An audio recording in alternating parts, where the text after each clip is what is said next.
उम्र खत्म हो रही है, मेरे बाद कौन होगा? मगर आजमाइश खत्म ना हुई, इसे समंदर के हवाले किया गया। ये सब किसने किया? दोस्तों, क्या आपने इस होलनाक और ईमान अफरोज वाक़े के बारे में सुना है, जिसका जिक्र अल्लाह ताला ने कुरान मजीद की सूरतुल बुरूज में किया है। एक ऐसा वाक़या जहां एक नन्हे बच्चे ने एक पूरी सल्तनत का गुरूर खाक में मिला दिया और हजारों लोगों ने दहकती हुई आग में कूदना पसंद किया, मगर अपने ईमान का सौदा न किया। दोस्तों, आज की इस वीडियो में तारीख ट्रैक आपको ले जाएगा सदियों पुराने यमन के उस रेगिस्तान में, जहां हक और बातिल के दरमियान एक ऐसी जंग हुई जिसने तारीख बदल दी। आइए जानते हैं अस्हाबुल उखदूद की मुकम्मल दास्तान। ये किस्सा है यमन के एक जालिम बादशाह जुन्नवास का, जो खुद को खुदा कहलवाता था।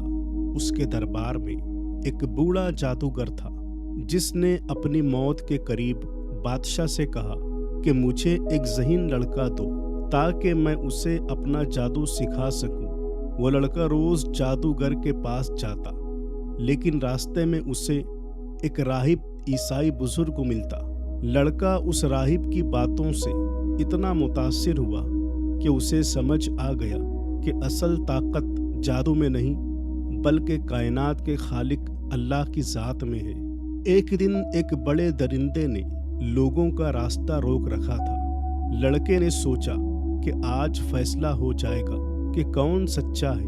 उसने एक पत्थर उठाया और दुआ की, ऐ अल्लाह, अगर राहिब का रास्ता जादूगर से बेहतर है तो इस जानवर को हलाक कर दे।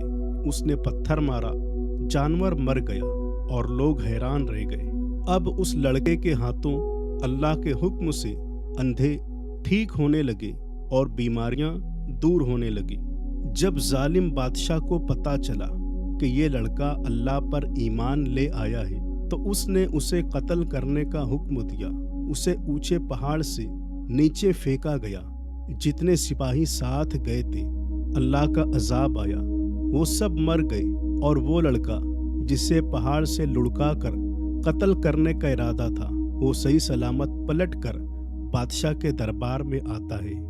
बादशाह हैरान हुआ, लड़के से पूछा कि तुम जिंदा कैसे हो? लड़के ने पूरी दास्तान बताई कि अल्लाह का अजाब आया, वो सब हलाक हो गए और अल्लाह ने मेरी हिफाजत की। फिर बादशाह को गुस्सा आया और बादशाह ने दूसरे सिपाहियों को हुक्म दिया कि इसे एक कश्ती में बैठाकर समंदर के बीचों बीच ले जाकर हलाक कर दो। जब सिपाही उसे कश्ती में सवार करके कत्ल करने के इरादे से समंदर के बीच ले गए और दरिया में डुबोने की कोशिश की, लेकिन इस बार भी अल्लाह ताला ने उसे बचा लिया और बादशाह के अपने सिपाही सब के सब हलाक हो गए।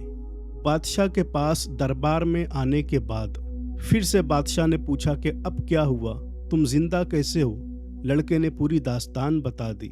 आखिर में लड़के ने खुद बादशाह को बताया, तू मुझे तब तक नहीं मार सकता जब तक तू वो न करे जो मैं कहूँ। बादशाह ने पूछा, बता तू क्या कहना चाहता है? लड़के ने कहा, सब लोगों को जमा कर, मेरा तीर निकाल और बुलंद आवाज में कहे, उस अल्लाह के नाम से जो इस लड़के का रब है। फिर तीर चला। जूं ही बादशाह ने ये अल्फाज कहे और तीर चलाया, लड़का शहीद हो गया। लेकिन इस मंजर ने पूरी कौम के दिल बदल दिए। हजारों लोग एक साथ पुकार उठे, हम भी उस अल्लाह पर ईमान लाए जो इस लड़के का रब है। बादशाह बौखला गया। उसने हुक्म दिया कि शहर के बीच खंदकें खोदी जाएं और उन्हें आग से भर दिया जाए। उसने ऐलान किया, जो ईमान से पीछे नहीं हटेगा उसे इस आग में झोंक दो। लोग खुशी खुशी आग में गिरने लगे। इसी दौरान एक माँ अपने शीरखार बच्चे के साथ आई और थोड़ा हिचकिचाई, तो अल्लाह ने उसकी गोद में मौजूद उस छोटे से बच्चे को जुबान दी, बोलने की ताकत दी। बच्चे ने कहा, अम्मी जान, सब्र कीजिए, आप हक पर हैं اور وہ ماں اپنے بچے سمیت آگ میں کود گئی۔ دوستوں، یہ وہ لوگ تھے جنہیں قرآن نے اصحاب الاخدود یعنی خندق والے کہا ہے۔ انہوں نے فانی دنیا کے بدلے ہمیشہ کی جنت کا سودا کیا۔ اللہ نے ان ظالموں پر لعنت بھیجی اور ایمان والوں کو عظیم کامیابی کی خوشخبری دی۔ آپ کو یہ ایمان افروز واقعہ کیسا لگا؟ کمنٹس میں ضرور بتائیں۔ مزید ایسی ویڈیوز کے لیے تاریخ ٹریک کو سبسکرائب کریں، اور آگے آپ کس طرح کی ویڈیو دیکھنا چاہتے ہیں وہ بھی ہمیں کمنٹ میں ضرور بتائیں۔ السلام علیکم ورحمۃ اللہ وبرکاتہ۔